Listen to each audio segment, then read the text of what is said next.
میرے عزیزو یہاں وہ ہوتا ہے جو اللہ چاہتا ہے. جب وہ بھلائی کا ارادہ کرتا ہے تو ہر شے خیر میں استعمال ہوتی ہے.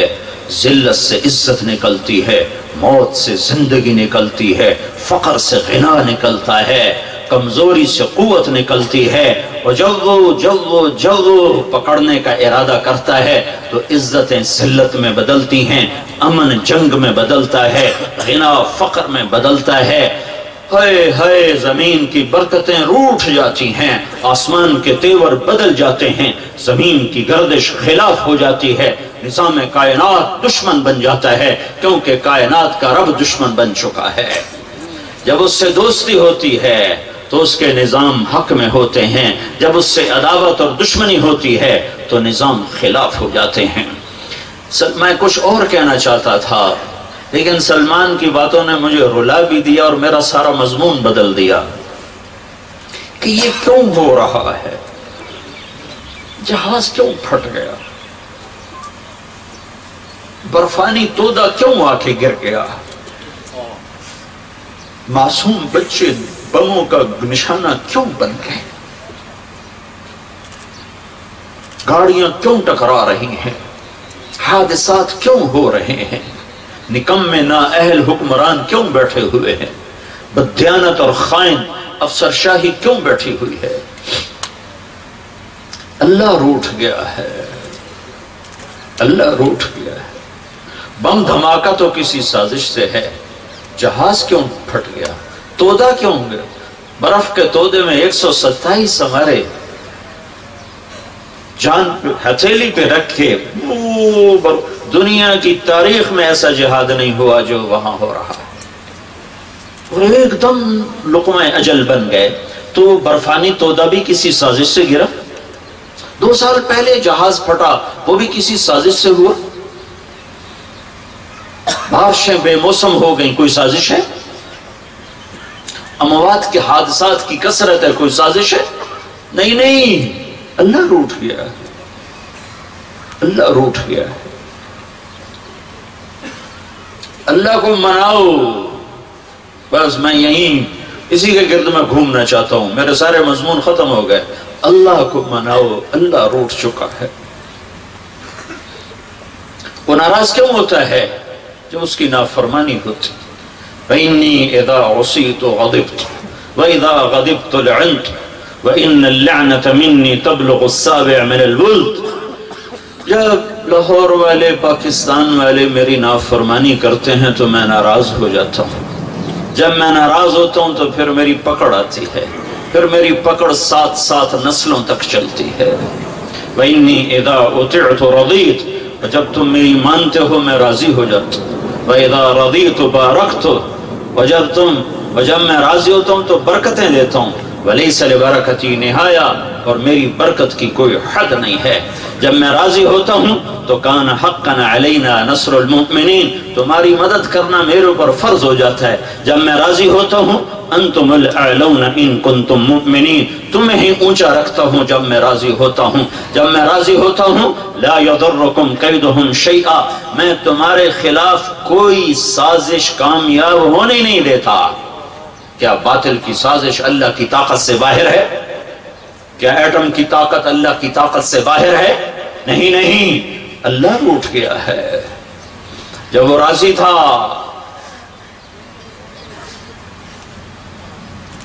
ملک شام کی پہلی جنگ ہوئی ہے، عمرو بن عاص رضی اللہ تعالیٰ عنہ کے ساتھ 8000 کا لشکر تھا. صدیقی دور میں پہلی جنگ ہوئی ہے. 1 لاکھ رومیوں کا لشکر اور یہ صحابہ 8000، اور رومیوں کا حملہ اچانک تھا، صحابہ سنبھلنے نہیں پائے اور گھیرے میں آ گئے. 1 لاکھ نے 8000 کو گھیرے میں لے لیا. جب کوئی لشکر گھیرے میں آ جاتا ہے تو اس کی ہلاکت 100% ہو جاتی. گھیرے میں جب کوئی لشکر آ جائے اس کے بچنے کی کوئی شکل نہیں ہے. 8000 کو 1 لاکھ نے گھیرے میں لیا تو اس میں ایک صحابی ہیں بہت بڑے، ان کا نام ہے واثلہ بن اسقع رضی اللہ عنہ.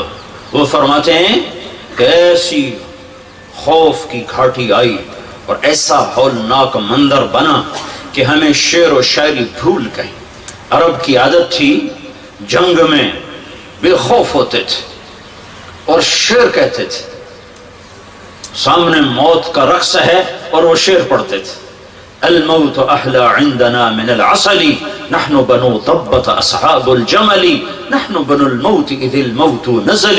یہ اشعار ہیں بنو طبہ، عرب قبیلہ، وہ جنگ میں کہہ رہے ہیں موت تو ہمیں شہد سے زیادہ محبوب ہے، ہمیں تو موت سے ڈراتے ہو۔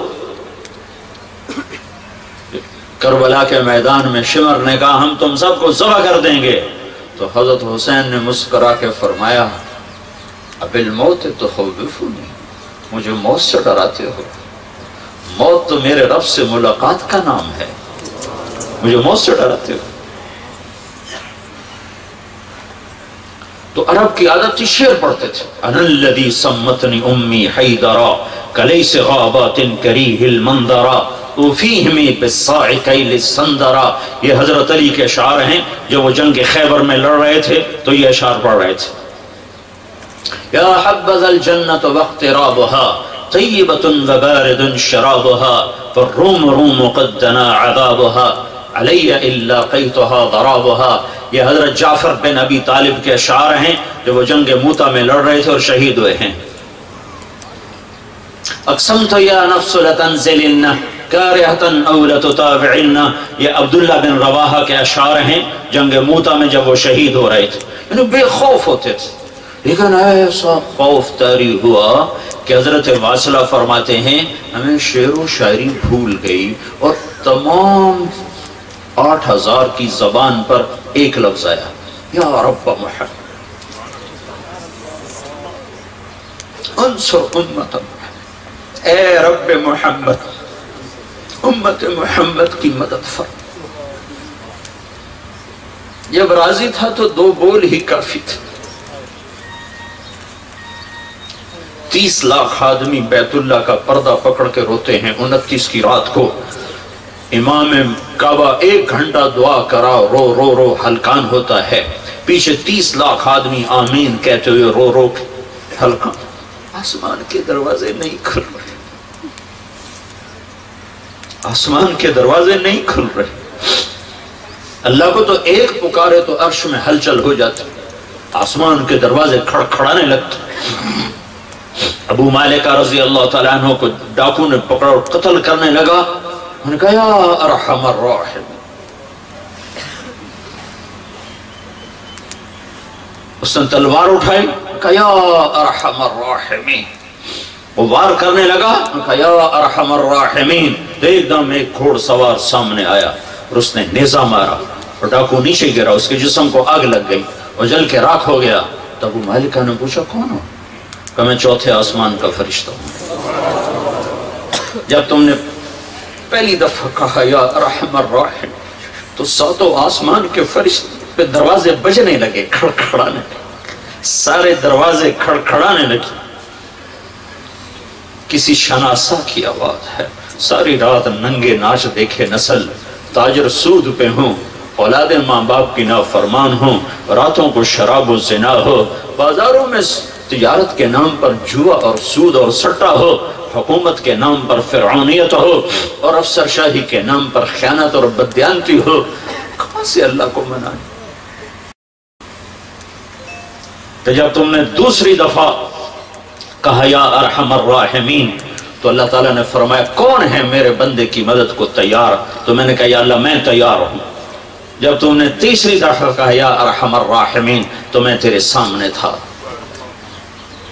ہاں، کبھی ہم بھی تم میں بھی چاہت تھی، کبھی ہم بھی تم میں بھی راحت تھی، کبھی ہم بھی تم بھی تھے آشنا، تمہیں یاد ہو کہ نہ یاد ہو۔ 100 میں 90% تو نمازی مسلمان نماز چھوڑ گئے، 100 میں 5-7 آدمی نمازی ہیں، 90-95 نماز نہیں پڑھتے۔ حسین نے سر کٹایا، نماز نہیں چھوڑی، کربلا کی تپتی ریت پر سجدوں میں سر رکھ کر امت کو پیغام دیا کہ زیر خنجر بھی یہ پیغام سنایا۔ تم کہتے ہو لیکچر کی وجہ سے نماز رہ گئی، دوستی تھی، دوستی. کہ یا رب محمد انصر امت محمد. شعر و شاعری بھول گئی اور سب اسی کو دہرا رہے ہیں اور موت نظر آ رہی. اس کے خون خار پنجے گردن تک پہنچتے نظر آ رہے ہیں کہ اس لشکر میں ایک صحابی ہیں عبداللہ بن عمر، حضرت عمر کے بیٹے عبداللہ. وہ فرماتے ہیں سورج ڈھلا تو میری ایسے نظر آسمان کی طرف جو اٹھی تو میں نے دیکھا انفرجت فیہا فرجت، آسمان پھٹ گیا. دوستی تھی، دوستی تھی، تعلق بنا ہوا تھا، آج ٹوٹ چکا. اللہ نے نہیں توڑا، ہم نے توڑا. میرا رب عجب کہتا ہے یا ابن آدم اذکرک وتنسانی، میرے بندے تو مجھ سے تعلق توڑتا ہے، میں نہیں توڑتا. حالانکہ دنیا میں تعلق جان بہن سے ہوتا ہے، ماں باپ سے ہی تعلق توڑ دیتے ہیں.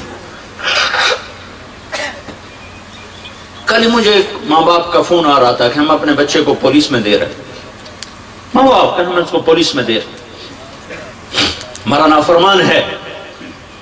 اور میرا رب کہتا ہے اذکرک وتنسانی، میں تعلق نہیں توڑتا، تو توڑ جاتا ہے. تو مجھے بھول جاتا، میں تمہیں یاد رکھتا.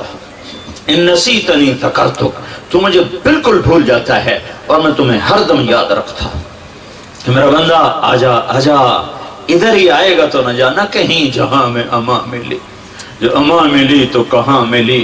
میرے جرم خانہ خراب کو تیرے عفو بندہ نواز میں. ففروا الی اللہ، دوڑو اللہ کی طرف، دوڑو اللہ کی طرف. عورتیں دوڑو اللہ کی طرف، مرد دوڑو اللہ کی طرف، ڈاکٹر دوڑو اللہ کی طرف، سیاستدان دوڑو اللہ کی طرف، جوان دوڑو اللہ کی طرف، بوڑھے دوڑو اللہ کی طرف. اور آگے وہ ایسے جیسے ماں باہیں پھیلا کے کھڑی ہو، ایسے آجا آجا یا ایتھا النفس المطمئنہ ارجعی. اے میرے پیارے بندے، میرے پیاری بندے آجا. جیسے ماں باہیں پھیلا کے کہتی بیٹا آجا، تو اللہ کہہ رہا ہے آجا، میں تیرے انتظار میں ہوں، آجا. تو عبداللہ بن عمر فرماتے ہیں آسمان پھٹا اور اس میں سے میں نے دیکھا ایک بہت بڑا لشکر نکلا، گھوڑ سوار، سفید براق گھوڑے جس کو ہم نکرا کہتے ہیں، نکرے گھوڑے، اور ان پر گھوڑ سوار، اور ان کے ہاتھوں میں نیزے، اور ان کے سروں پہ عمامے، پگڑیاں عمامے، اور ان کے آگے ایک گھوڑ سوار تھا. وہ نیزے کو یوں لہراتا ہوا آ رہا تھا اور کہہ رہا تھا ابشروا یا امت محمد فقد اتاکم اللہ بالنصر. اے امت محمد تمہیں بشارت ہو، تمہارا رب تمہاری مدد کو آ گیا. وہ نہیں آ رہا اس لیے تودے گر رہے ہیں، اس لیے جہاز پھٹ رہے ہیں، اس لیے دھماکے ہو رہے ہیں، اس لیے گھروں کی سکون غارت ہیں کہ وہ روٹ چکا ہے. کدے ایسے وہ میرے سامنے آئے اور میری نظروں کے سامنے غائب ہو گئے، اور اس کے تھوڑی دیر بعد 1,00,000 کا لشکر سرپٹ بھاگ رہا تھا. وہ پیچھے مڑ کے نہیں دیکھ رہے تھے. اور دہشت ایسی طاری تھی اس لشکر کی، جنگ کا دستور تھا جب کوئی لشکر بھاگتا تھا تو فاتح لشکر پیچھا کر کے اور قتل کرتا تھا، قیدی بناتا تھا. لیکن ایسا خوف طاری تھا کہ عمرو بن عاص رضی اللہ عنہ نے اعلان کیا کھڑے ہو جاؤ، اپنے اپنی جگہ پہ کھڑے ہو جاؤ، کوئی لشکر کے پیچھے نہ جائے. جب وہ خوش تھا، جب وہ راضی تھا تو یوں آیا کرتا تھا. یہ اجتماعی سطح پر ہے، انفرادی سطح پہ بتاتا ہوں. ایک عورت ہیں خولہ بنت ثعلبہ رضی اللہ عنہا، ان کے خامن تھے اوس بن مالک. کسی بات پہ ناراض ہو کر طلاق دیتی. طلاق جاہلیت جس کو کہتے تھے طلاق ظہار. طلاق ظہار کیا تھا؟ کوئی شخص اپنی بیوی سے کہتا تو میرے لیے میری ماں کی پشت کی طرح ہے، انت علی کظہر امی. تو اس پر 3 طلاق پڑھتے تھے اور وہ عورت ہمیشہ کے لیے حرام ہوتی تھی. وہ کہیں اور نکاح کر کے طلاق لے کر بھی پہلے خامن سے شادی نہیں کر سکتی تھی. یہ تھا جاہلیت کا دستور. طلاق کس طرح پڑتی تھی؟ تو خولا کو خامد نے کہہ دیا انت علیہ کا ظہر امی، وہ تو سر پیٹ کے بیٹھ گئی کہ یہ تو نے کیا کر دیا، پچھلی عمر میں مجھے تو نے طلاق دی اور ایسی طلاق دی کہ نہ میں تیرے ساتھ رہ سکوں نہ تو۔ وہ سیدھی اٹھ کے گئیں اللہ کے نبی کے پاس، حضرت عائشہ کے گھر کی باری تھی، حضرت عائشہ آپ کو کنگھی فرما رہی تھی، کنگھی کر رہی تھی، تو آ کے بیٹھ گئیں یا رسول اللہ میرے خامن نے مجھے طلاق زہار دی ہے، آپ کا کیا حکم ہے؟ تو چونکہ ابھی اللہ کی طرف سے کوئی حکم نہیں آیا تھا تو آپ نے جو وہاں علاقائی رواج تھا اس کے مطابق آپ نے فرمایا حرمتی علیہ، خولا طلاق ہو گئی، نکاح ختم۔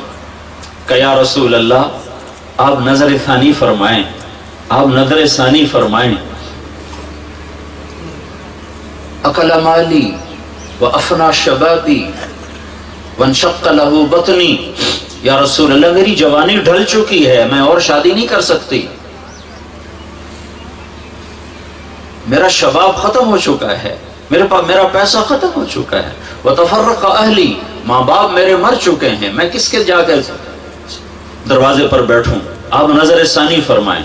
آپ نے پھر فرمایا حرمتی علیہ، تو حرام ہو گئی۔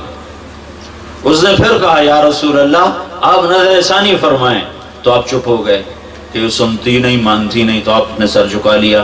حضرت عائشہ کنگھی کر رہی ہیں، جب اس نے دیکھا اللہ کا نبی متوجہ نہیں ہو رہا ہے، اچھا آپ نہیں سنتے ہیں، میں آپ کے رب کو سنا تھی، دوستی تھی، تعلقات استوار تھے، سفارتی مراسم ٹھیک تھے، کہ آپ نہیں سنتے ہیں، میں آپ کے رب کو سنا تھی۔ اس نے سے ہاتھ اٹھایا اور آسمان کی طرف منہ اٹھایا، اللہم ان لی منہ سبیتا صغار، اے میرے رب میرے چھوٹے چھوٹے بچے ہیں، ان ضممتہم الی فجاء، میری طاقت نہیں میں ان کو روٹی کھلاؤں، ان ضممتہم الیہ فضاعوا، باپ کے سپرد کروں تو وہ بھی بوڑھا ہو چکا ہے، سنبھالنے کے قابل نہیں، یا اللہ اپنے نبی کی زبان پر، اپنے نبی کی زبان پر میرے حق میں فیصلہ اتار، میں قربان جاؤں خولا کے تعلق اور عشق پر۔ یہ نہیں کہا کہ فیصلہ اتار، چاہے میں جب فیصلہ آئے گا تو میرے حق میں بھی ہو سکتا ہے، میرے خلاف بھی ہو سکتا ہے، اللہ کو پابند کر رہی ہے، میرے حق میں فیصلہ دینا ہے، میرے خلاف نہیں دینا۔ لاکھوں لوگ اعتکاف کرتے ہیں پورے پاکستان میں، لاکھوں حرم میں اعتکاف کرتے ہیں، آنسوؤں کے دریا بہاتے ہیں، ایک آنسو بھی اوپر نہیں جا رہا، اور اس کے چند قطرے ٹپکے اور عرش ہل گیا۔ یا اللہ میرے حق میں فیصلہ اتار، میرے حق میں، خولا کے حق میں، اپنے نبی کے خلاف میرے حق میں فیصلہ دے۔ تو ایک دم اللہ کے نبی پر وحی کے آثار، اور آپ ایسے ہو جاتے تھے، گردن ڈھلک جاتی تھی اور غشی طاری ہو جاتی تھی اور ماتھے پہ پسینہ آ جاتا تھا۔ تو حضرت عائشہ نے کہا خولا خولا چپ کرو چپ کرو، وہی آ گئی وہی آ گئی وہی آ گئی۔ تو خولا نے، وہ تو اوپر لو لگائی تھی، تو اس نے ایسے دیکھا تو آپ پر وحی، تو اس نے اور زور سے رونا شروع کر دیا کہ پتہ نہیں اب اللہ میرے حق میں فیصلہ کر رہا ہے یہ میرے خلاف فیصلہ کر رہا ہے۔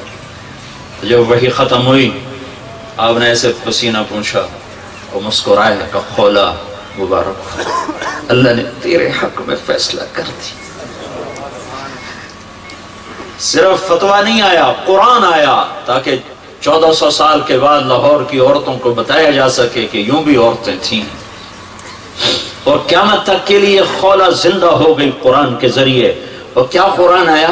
28واں سپارہ، قد سمع اللہ قول التي تجادلك في زوجها وتشتكي الى الله والله يسمع تحاوركما ان الله سميع بصير الذين يظاهرون منكم من نسائهم ما هن امهاتهم ان امهاتهم الا اللائي ولدنهم وانهم ليقولون منكرا من القول وزورا وان الله لعفو غفور۔ قرآن آیا اور ایسا خوبصورت ہے کہ میں کیا بتاؤں۔ قد سمع اللہ، قد سمع اللہ. اللہ لا مکان و لا زمان ہے، آنے اور جانے سے پاک ہے، حرکت و سکون سے پاک ہے، اپنی ذات میں بے مثل بے مثال ہے. ہم اس کو نہ تصور میں لا سکتے ہیں نہ تخیل میں لا سکتے ہیں، لیکن اس آیت کا منظر یوں بنتا ہے، اس آیت کا منظر یوں بنتا ہے قد سمع اللہ میں یہ مطلب بیان کیا جا رہا ہے اے میرے محبوب جب خولا نے فریاد کی تو میں خود زمین پہ اتر آیا اس کی فریاد سننے کی، میں خود آ گیا. اور خولا کو اللہ نے عزت دی. قول التی تجادلک فی زوجہا، بڑا لمبا جیسے ہم نہیں استاد حضرت مولانا علامہ لگاتے ہیں نا کسی، تو یہ میرا رب لقب لگا رہا ہے اپنی بندی کے ساتھ. قول التی تجادلک فی زوجہا، ہاں ہاں وہ میری محبوب بندی جو تجھ سے جھگڑا کر رہی تھی، تجھ سے ہاں کروانا چاہتی تھی، تو انکار کر رہا تھا میرا محبوب. وَتَشْتَكِي إِلَى اللَّهِ، اے میرے حبیب آپ نے تو نہ سنا، پھر اس نے مجھے سنایا. وَاللَّهُ يَسْمَعُ تُحَاوِرَكُمْ، میں سن رہا تھا آپ انکار کر رہے تھے، وہ اقرار کروا رہی تھی. آپ انکار کر رہے تھے، وہ اقرار کروا رہی تھی، میں بھی موجود تھا. ان اللہ سميع بصیر. میں فیصلہ کرتا ہوں کہ آج کے بعد یہ طلاق غلط ہے اور اس طلاق کا کوئی حکم نافذ اس عمل نہیں ہوگا. ہاں اس بول کا کفارہ ہے، کفارہ ادا کر دیا جائے اور بیوی حلال ہو جائے گی. یہ وہ دور تھا جب اللہ سے تعلق تھا تو مزے تھے. تو میرے بھائیو بہنوں اللہ سے تعلق بنا لو. یہ کسی حکومت کے بس کے نہیں ہے کہ وہ آ کے ہمارے حالات ٹھیک کر دے گا. یہ سب مٹی کے بت ہیں، ان سے کچھ بھی نہ ہوگا. جب تک اللہ نہ چاہے گا کچھ نہیں ہو سکتا. جب اللہ چاہ لیتا ہے تو پھر سب کچھ تابع ہو جاتا ہے. حضرت عمر کے زمانے میں مصر فتح ہوا تو دریائے نیل خشک ہو گیا. ہر سال دریائے نیل خشک ہو جاتا تھا تو مصر کے لوگ ایک جوان بچی کو پکڑ کر زیورات سے اس کے سجا کر اور اس کو پہنا کر اس کو جا کر دریا میں ڈبو دیتے تھے. وہ بیچاری زندہ اس میں غرق ہو کے مر جاتی تھی تو شیطان کا کوئی اس میں تصرف تھا، پھر دریا کا پانی چڑھ جاتا تھا. تو عمر رضی اللہ تعالیٰ عنہ کے دور میں جب مصر فتح ہوا تو وہ مصری آ گئے عمر بن عاص کے پاس کہ دریا خشک ہو چکا ہے، ہم نے بچی کو ڈبونا ہے. حضرت عمر نے کہا اسلام اس ظلم کی اجازت نہیں دیتا. انہوں نے حضرت عمر کو خط لکھا، دریائے نیل خشک ہو چکا ہے اور دریا یوں چلتا ہے کہ ایک بچی کو اس میں ڈالا جاتا ہے، وہ مرتی ہے تو دریا بھر آتا ہے. تو حضرت عمر نے کہا خط لکھا، 2 خط لکھے، ایک عمر بن عاص کو تم نے بالکل ٹھیک کیا ہے ایسا نہیں کرنا، اور ایک خط لکھا کسے؟ دریائے نیل کو. دریائے نیل کو خط لکھا جا رہا ہے. بیٹا باپ کی نہیں سنتا، بیٹی ماں کی نہیں سنتی، دریائے نیل کو خط لکھا جا رہا ہے. بسم اللہ الرحمن الرحیم من عبد اللہ امیر المؤمنین عمر بن الخطاب الى نیل مصر. یہ اللہ کے بندے عمر بن خطاب امیر المؤمنین کا خط ہے دریائے نیل کے نام. ان کنت تجری من قبلک فلا تجری، اے نیل اگر تو اپنی طاقت سے چلتا ہے تو بند ہو جا. وَإِن كَانَ اللَّهُ الْوَاحِدُ الْقَحَّارُ يُجْرِي، اور اگر تمہیں عمر کا اللہ چلاتا ہے تو میں اپنے اللہ سے کہتا ہوں تمہیں جاری کر دے. اور کہا عمر یہ میرا خط دریائے نیل میں ڈال دو. رات کو دریائے نیل میں خط ڈالا گیا، صبح 16 ہاتھ دریا چڑھ کے بہ رہا تھا. دوستی تھی، دوستی تھی. اللہ سے دوستی لگا لو، اللہ سے تعلق بنا لو. یہی سارے مسائل کا حل ہے اور اللہ سے تعلق بننے کا ذریعہ ہے جناب رسول اللہ صلی اللہ علیہ وسلم کی مبارک زندگی، آپ کی سیرت، آپ کی صورت، آپ کے اخلاق، آپ کا کردار، آپ کا قول، آپ کا فعل، آپ کی حرکت، آپ کا سکون، آپ کا اٹھنا اور بیٹھنا، چلنا اور پھرنا، گھر کی زندگی، بازار کی زندگی، مسجد کی زندگی اور زندگی کے ہر شعبے میں اپنے حبیب کو ساتھ لے لو. اس کو ساتھ لے لو تو میرا اللہ راضی ہے. میرے رب کا اعلان ہے یا محمد لو استفتحونی کل باب وجاؤنی من کل طریق لا افتح علیہم الا ان یکونوا وراءک. لاہور کی امت کو سنا دے اور تو مردوں کو سنا دے جنہیں اللہ چاہیے، جنہیں اللہ چاہیے، جنہیں اللہ چاہیے، انہیں تیرے پیچھے چلنا پڑے گا، تیرے پیچھے نہ چلے تو میں نہیں ملوں گا۔